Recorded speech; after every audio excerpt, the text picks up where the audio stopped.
All right, let's take a moment to bring in our guest, former head prosecutor, defense attorney Bob Bianchi. Thank you, Bob, for being on with both of us.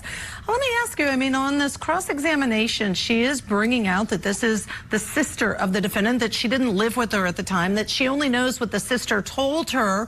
Is it so far attacking her credibility?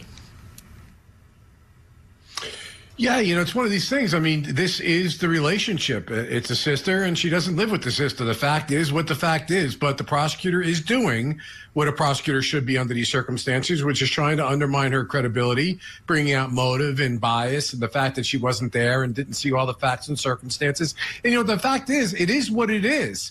And the issue is the prosecutors bringing out, the defense did what they need to do in direct, prosecutors doing what they need to in cross-examination. And this case is really tricky to me because it really comes down to the nuances that the jury that has the ability to be able to see much more than we do, not just the words and the actions, but the credibility of the witnesses, to what extent, if any, a witness like this is going to make. First question the jury will have to answer is, do they believe her?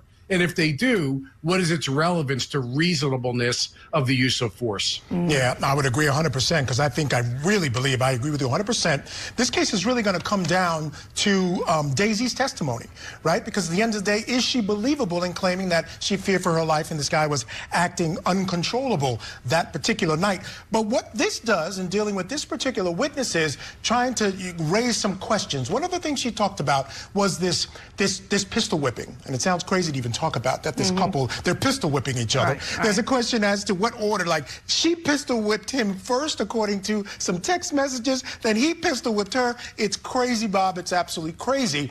But let me ask you this, with that type of testimony, I think in the end, no matter who pistol whipped who when, I think it helps the credibility of Daisy when she ultimately takes the stand. Yeah, you know, it may, Michael. This may be far-fetched to say here, again, not seeing all the evidence of the case. Something that if I were to add what you just said to the fact that the death shot is a femoral artery bullet. It's not in the, now I'm not saying you have to be a great shot or whatever. It's not a 15 rounds. It's not center mass. It's not in the head.